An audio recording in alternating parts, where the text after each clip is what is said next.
மனித குலத்தின் மாபெரும் மற்றும் மிக முக்கியமான விழுமியங்களில் ஒன்று பன்முகத்துவத்தின் மூலமாகவே ஒட்டுமொத்த மனித குலத்திற்கான முன்னேற்றத்தை அடைய முடியும் என்பதுதான். அதே வேளையில் ஒவ்வொரு இனத்திற்கும் உரியதான தனித்துவமான அடையாளங்களை விட்டுவிடாமல் பேணி காத்திடவும் விரும்புகிறது மனித இனம். இவ்விரண்டிற்கும் இடையிலான அரசியலைத்தான் அறிஞர் அண்ணா நமக்காக சிந்தித்து தத்துவமாக்கிச் சென்றிருக்கிறார். அண்ணா முன்னிறுத்திய திராவிடம் ஆரியத்திற்கு மாற்றானது, எதிரானது என்பது வெளிப்படையான உண்மையாக இருப்பினும் பிறப்பால் ஆரியத்தைச் சேர்ந்த ஒருவர் உணர்வால் திராவிடராகலாம். ஆரியம் பிறப்பில் இல்லை, அது கருத்தில் உள்ளது.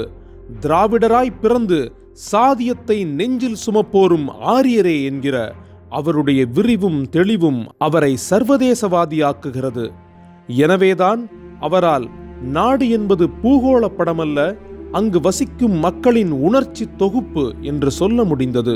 சமத்துவம் என்பது எல்லோரையும் சமமாக நடத்துவது அல்ல, எல்லோருக்கும் சம வாய்ப்பு அளிப்பது என்பதுதான் என்று இன்றும் அண்ணா வழியில் திராவிடமாக வாழ்ந்து கொண்டிருக்கின்றது.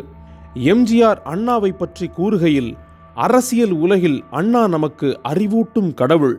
என்னுடைய வாழ்க்கையின் குறிக்கோள் என்றால் அது அண்ணா சுட்டிக்காட்டிய வழியில் நடந்து செல்வது, அண்ணாவின் குறிக்கோளுக்கு செயல் வடிவம் தருவது, நிறைவேற்றப்படாத அண்ணாவின் திட்டங்களை நிறைவேற்றுவது என்பதுதான் எனது குறிக்கோள் என்று சொன்னார்.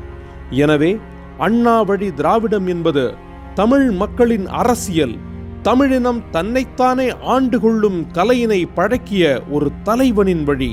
அண்ணாவை, அவருடைய முக்கியத்துவத்தை, அவர் கண்ட திராவிட வழியை இளைய தலைமுறைக்கு அறிமுகப்படுத்தும் விதமாக அண்ணா வழி திராவிடம் என்கிற இந்த இதழ் துவங்கப்பட்டிருக்கின்றது.